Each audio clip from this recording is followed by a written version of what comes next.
It's one of those things that, once you think about it, it's really quite strange. Mm-hmm. William Shakespeare and Francis Bacon, I mean, huge figures, right? Yeah. Both in London, same time period, roughly. Yeah, towering figures of the age. And yet, there's basically nothing. No record of them meeting or writing about each other or, acknowledging the other guy even existed. 30 years in the same city. It is a silence that sort of begs for an explanation, doesn't it? It really does. It feels like there's something missing. And that's the mystery we're digging into today in this deep dive. Exactly. And our way into this is looking at some source material, specifically a video called Bacon Text Expression 0.mp4. Right. And this video, well, it doesn't just point out the silence. It pushes a pretty controversial theory about who Shakespeare really was. Okay, controversial theories, always interesting. So what's the core idea? The video argues that Bacon's total silence about Shakespeare, I mean, in all his letters, essays, everything isn't just a coincidence. They think it points to Shakespeare being, well, not the person we think, more like a pseudonym. A pen name, a cover. Exactly. A literary disguise. And the video actually names who they think was behind it. Okay, let's hear it. Christopher Marlowe. Marlowe. But wasn't he killed in, like, a tavern brawl? That's the standard story, yes. But this theory suggests Marlowe was actually in serious danger, had to fake his death, and then lived on. Wow. Okay. And according to the video, he did this by writing under names like Shakespeare and also living incognito, taking on real-world identities. The main one they focus on is Toby Matthew. This is fascinating because, I mean, think about Shakespeare, supposedly the greatest writer ever, right? Mm-hmm. And we have almost nothing personal, no letters, really. Very few concrete biographical details. It's a stark contrast. Yeah, compared to Bacon, who wrote letters constantly, knew everyone, documented everything, except Shakespeare. It's like the video uses this analogy. Imagine Max Planck and Albert Einstein living near each other and just never, ever mentioning the other one. It feels wrong. It really does. So tell us more about this Toby Matthew figure. Who is he supposed to be originally? Okay, so the official story is that he was the son of Tobias Matthew, who became Archbishop of York later on. Right. And he was definitely friends with Francis Bacon. They met at Gray's Inn, a law school, became very close. And the video's saying this Toby Matthew identity was actually Marlowe.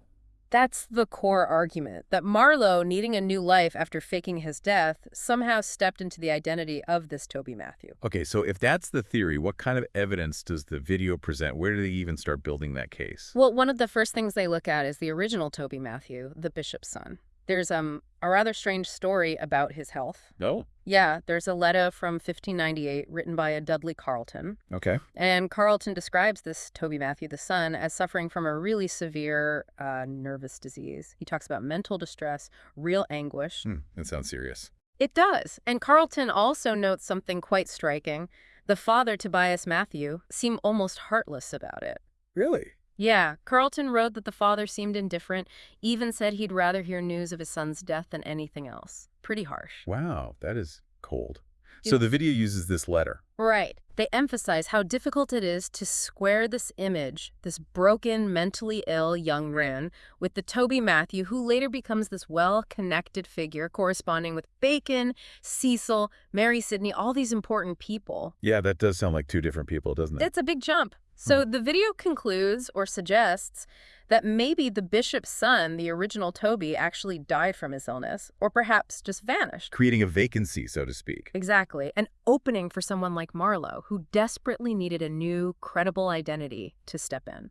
And is there any connection between Marlowe and the Matthew family before all this? Ah, yes. The video points out an interesting link. Toby Matthew's mother, her previous husband, was a son of Archbishop Matthew Parker. Okay, Archbishop Parker. And Archbishop Parker was the one who helped Marlowe get his scholarship to Cambridge. Ah, so there was a pre-existing connection, not total strangers. Exactly. It suggests the families were, at least aware of each other, which might make assuming the identity slightly more feasible. Okay, that's intriguing context. So if the original Toby Matthew potentially disappeared, what evidence does the video offer that Marlowe didn't die in 1593, that he lived on? Right. This is crucial. They bring up several points. One involves a book dedication from much later, 1653. Go on. A guy named John Chatwin wrote a dedication for a book by Sir John Harrington about English bishops. And in it, he mentions a 40-year delay in getting the book printed. 40 years. Why does that matter? Well, the video argues that if Toby Matthew, Bacon's friend, was the same person as the very ill son back in 1598, this long delay involving him seems odd. It implies the timeline for the original Toby Matthew doesn't quite fit the later active one. It suggests they might be different people. Okay. A bit circumstantial maybe, but interesting. What else? They move on to something much more direct. Documentary evidence from Spain. Spain. What was Marlowe doing in Spain? Well, allegedly. The video points to the records of the English College in Valladolid. An English Catholic seminary. Exactly. And there's an entry dated May 30th, 1599. Okay, 6 years after Marlowe's supposed death. Right. The entry lists a John Mattis, but then crucially, in the margins, someone added alias Christophorus Malaris or Marlowe. Whoa. Malaris or Marlowe? That's pretty explicit. It's startlingly direct, isn't it? Linking an alias Mattis or Matthews, perhaps, directly with Marlowe's name. Yeah, that's hard to ignore. Is there anything else from that period? Yes, the video cites a letter discovered by a researcher named Leslie Hodson. It was written by William Vaughan from Pisa, Italy, in July 1602. Okay, now we're in Italy, a few years later. And Vaughan writes about meeting a Christopher Marlowe, slightly different spelling, but clearly the same name, who was alive and well at that same seminary in Valladolid. He actually met him. Apparently so. Vaughan even gives a physical description. Short, well-built, black round beard.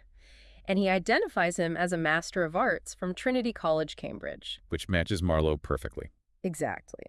So you have someone matching Marlowe's name, description, and background, documented as alive almost a decade after he supposedly died. That does challenge the official story quite directly. It's not just rumor, it's written down. It is. And the video suggests Marlowe might have even risked coming back to England around this time. Really? After faking his death? That seems risky. Extremely risky. But they point to Gatehouse prison records from 1603. What do they say? They mention the imprisonment for 7 weeks of Christopher Marlowe, alias Matthews, a seminary priest. Alias Matthews. There it is again. Right. It strongly suggests someone known as both Marlowe and Matthews was actually arrested in London. So if this is Marlowe living as Matthew, what happens next? He can't exactly settle down, can he? No, not really. The timeline shows that in 1604, Toby Matthew gets a 3-year permit to travel abroad. And he travels widely. France, Italy. Interestingly, he was in Florence in 1605. Why is that year significant? That's the year both of Marlowe's parents died back in Canterbury. Coincidence or? The video leaves that open, but it's another point of connection. They also speculate he might have worked undercover, perhaps as a secretary to the English ambassador in Venice, using yet another alias, Gregorio Diante. So a life lived in the shadows, moving around, using different names. That's the picture painted. And his troubles weren't over. He ends up back in prison in London in 1607, this time in the Fleet. What happened then? Well, even in prison, apparently quite a few high-ranking people came to visit him. So he still had connections? Clearly. He writes to Robert Cecil, a very powerful figure, asking for permission to leave England again. And does he get it? Yes, but only after Francis Bacon steps in. Bacon again. Always nearby. Always. Bacon helps secure Matthew's release, but on the condition that he goes into exile, basically self-banishment. So he leaves England again? Yes, and spends many more years traveling across Europe, though the video hints he might have made secret trips back occasionally. Okay, that covers his movements. But the video also mentioned Ben Jonson, right? Something about a play. Ah, yes. This is a really interesting bit of literary detective work, according to the video. They look at Jonson's play, Every Man in His Humor, the 1598 version. Okay. What's the connection? There's a character in the play called Mr. Matthew.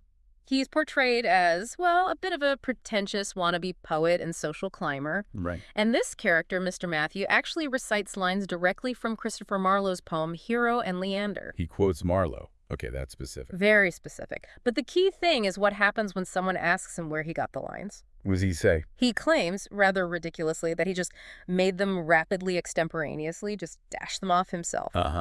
Not very believable. Not at all. And the video argues this is Jonson being clever. He's using this fictional Mr. Matthew to subtly point at the real Toby Matthew. How so? By having the character quote Marlowe and then lie about it, Jonson is allegorically suggesting that the real Toby Matthew is Marlowe, the poet, but he's forced to hide it, to pretend his work isn't his own because of the danger he's in. Like a coded message. An inside joke for those in the know.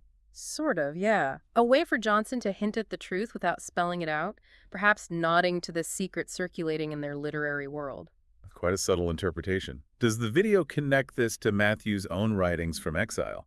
It does. They pull out quotes from Toby Matthew's actual letters written during this period. And what do they reveal? Well, the video points to phrases where Matthew describes his situation.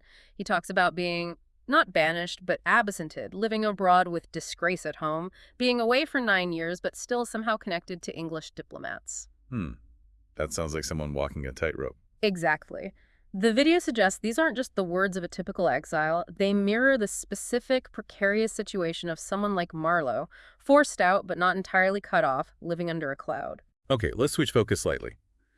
We've mentioned Bacon a few times intervening for Matthew. What was the nature of their relationship according to the video? This is absolutely central to the argument.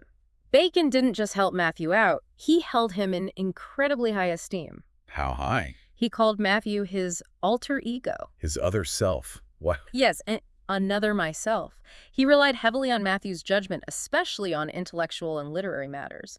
Matthew even translated Bacon's famous essays into Italian and other works into Latin. That implies a serious intellectual partnership. Absolutely. The video stresses that this deep intellectual bond, this reliance, makes absolutely no sense if Matthew was just the hopelessly broken, ill son of the bishop described in that early letter. Right, that picture doesn't fit with being Bacon's intellectual equal or translator. Not at all. It strongly suggests Bacon saw something extraordinary in Matthew, perhaps, the video argues, the mind of Christopher Marlowe. So if they were that close, did they ever hint at this secret identity in their letters? Well, the video suggests they might have, using coded language. They point to an essay where Bacon observes that people often put the most important part of a letter in the postscript, the PS. Okay, like an afterthought, but maybe not. Right. And then they look at a specific letter from Matthew to Bacon. In the main body, Matthew writes something like, I am no more the same, but still the same. Cryptic. No more the same, but still the same. Very. But then, in the postscript of that same letter, Matthew refers to Bacon as associating with the most prodigious wit himself he ever knew of his own nation, though today he be known by another. Known by another name. Wow. Is the video saying that's Matthew referring to himself as Marlowe? That's exactly the interpretation offered. A veiled admission tucked away in the postscript, hinting at his former identity as this prodigious wit, Marlowe Shakespeare, now living under the name Matthew. That's a pretty bold claim based on one line, but it fits the narrative they're building. It does, and they bolster it by pointing out the sheer breadth of Matthew's connections. We touched on this visiting dignitaries in prison. Exactly. The list of people he corresponded with is staggering. Royalty, dukes, earls, ambassadors, scientists like Galileo. Galileo, really? Yes, and famous artists like Peter Paul Rubens and Anthony van Dyck.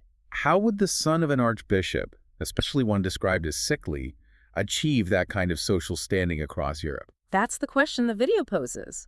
It seems highly improbable. But if Toby Matthew was secretly Christopher Marlowe, a celebrated literary figure, perhaps involved in intelligence or diplomacy, That makes more sense that he'd move in those circles. it becomes much more plausible. The video even mentions Matthew acting as an agent for Prince Charles, negotiating with Rubens for paintings.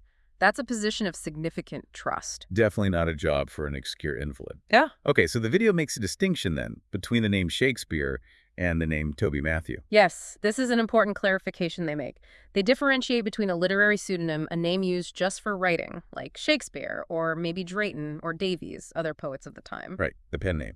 And an incognito name, a name used by the actual person living in disguise. In this theory, Shakespeare is the pseudonym, while Toby Matthew, or Thomas Shelton, another name sometimes linked, is the incognito name Marlowe lived under. Okay, that clarifies the roles of the different names in the theory. Did Bacon hint about knowing about hidden writers anywhere else? The video points to another letter, this one from Bacon to the poet John Davies. What did Bacon say? Bacon wished Davies well and hoped he would be good, calm to concealed poets. Concealed poets, plural. Plural.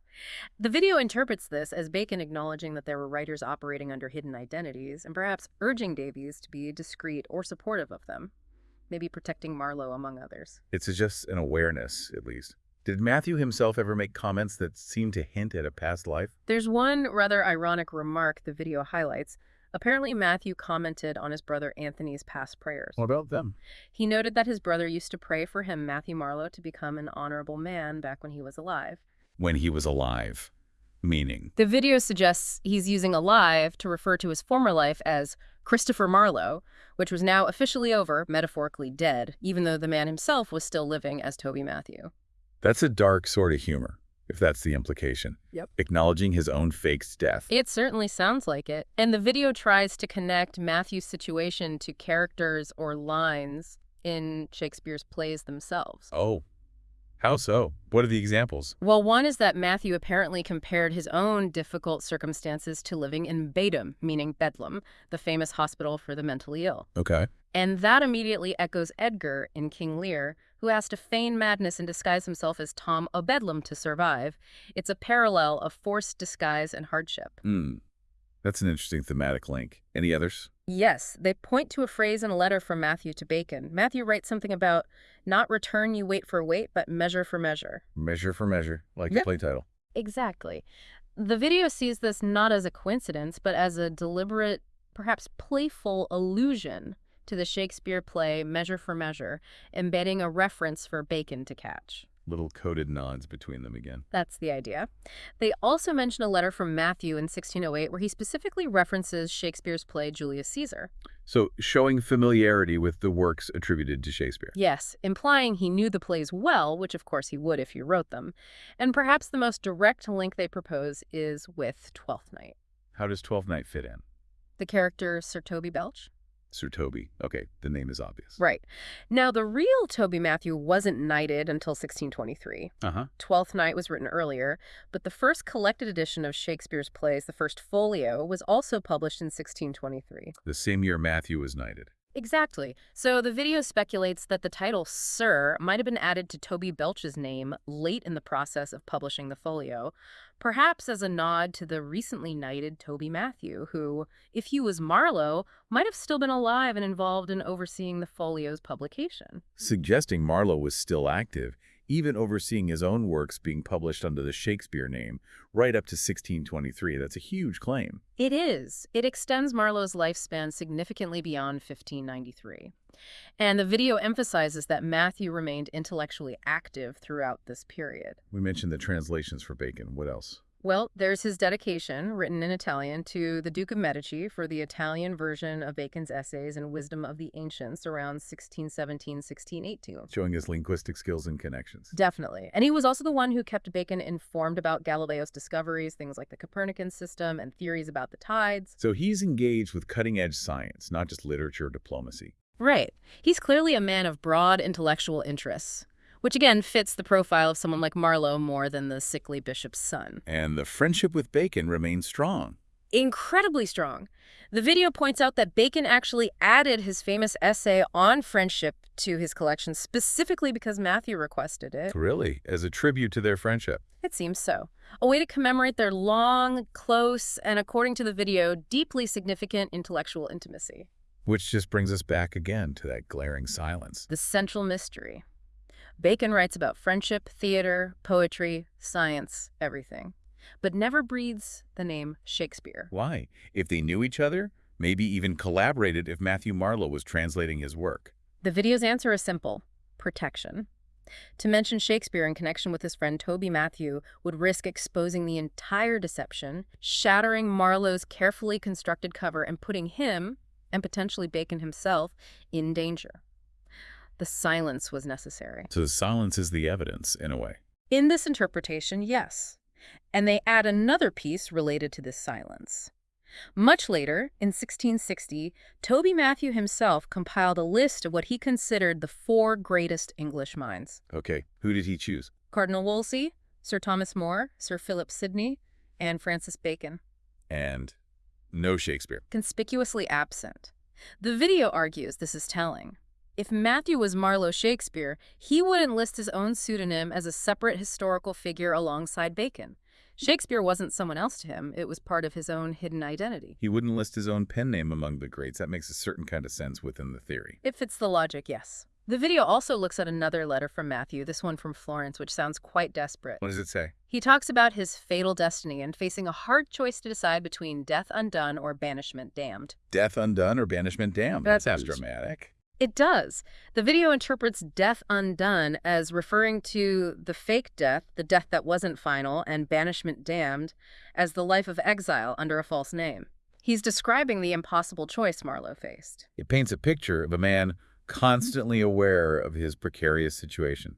Did anyone else seem to know about this alleged double life? The video brings in Mary Sidney, the Countess of Pembroke, a major literary patron, Philip Sidney's sister, a significant figure. Right. Was she connected to Matthew? Very much so. And the video analyzes letters she wrote to Matthew. In one, she apologizes for having apparently forgotten his other self. His other self. That seems quite direct. It does seem to hint strongly that she knew he wasn't just Toby Matthew, that there was another identity involved. She seems to be acknowledging the facade. Were they close? Apparently very close. The video mentions a theory by Samuel Blumenfeld, who suggested Marlowe might have even been the father of Mary Sidney's son, William Herbert, given how close Matthew Marlowe was to the family. That's another layer entirely. It is. But even setting that aside, her letters express deep friendship and reliance on Matthew's judgment, calling him her good friend and saying she depends on his commands. It suggests she was definitely in his inner circle and potentially knew his secret. So Bacon, maybe Johnson, Mary Sidney, a small circle who knew the truth. That's what the video implies. It also brings up one final, rather strange literary puzzle involving Matthew and Bacon. Okay, what's this one? In 1619, Toby Matthew sent Bacon a copy of a Spanish play script called The Duke of Lerma. Right. Matthew mentioned that he'd translated it himself from Spanish and added notes to help Bacon understand it.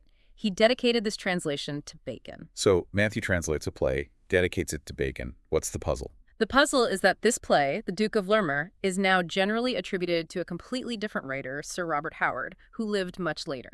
So Matthew's translation and dedication seem lost or ignored. Or perhaps, the video muses, the play wasn't just a translation.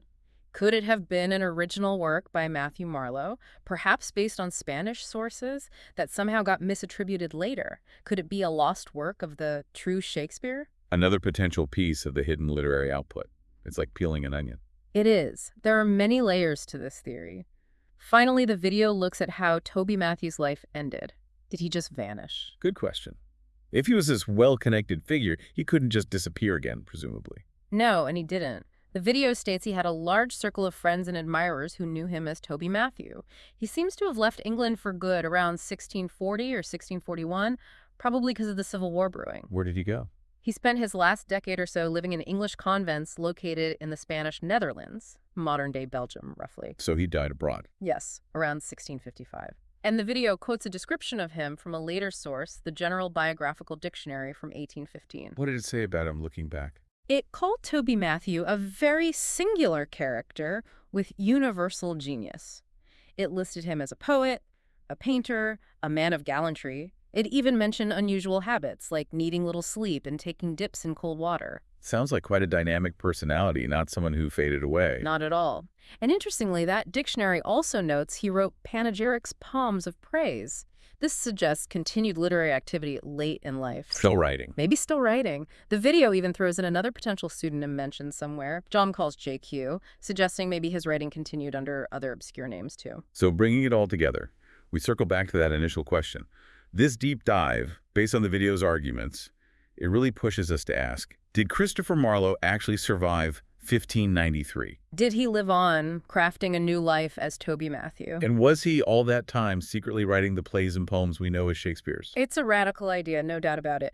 But the video pieces together a lot of, intriguing evidence. You have the silence between Bacon and Shakespeare, which is genuinely odd. Yeah, that's the starting point. Then you have the timeline, the original Toby Matthew's illness, Marlowe's documented appearances after his death, Matthew's travels aligning with Marlowe's needs. The Valladolid records, the arrest. Exactly. Plus the literary clues, Johnson's play, the hints in Matthew's and Bacon's letters, the parallels with Shakespearean characters. The alter ego relationship with Bacon is a big one too. Huge. It just doesn't fit the official story of Matthew.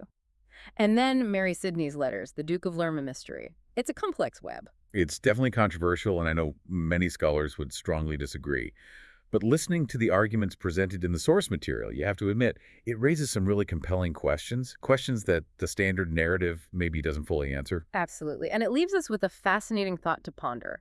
If this theory, or something like it, holds any truth, if Marlowe did live on, disguised, writing as Shakespeare, How would that change things? it would completely reshape our understanding not just of Shakespeare, but of the entire Elizabethan and Jacobean literary scene, wouldn't it? Politics, espionage, literary collaboration, it all gets thrown into a new light. It makes you wonder what other secrets might still be buried in the historical record, hidden behind pseudonyms or convenient disappearances. Exactly. It's a reminder to maybe look closer, to question the accepted stories sometimes. There might be more going on beneath the surface than we think.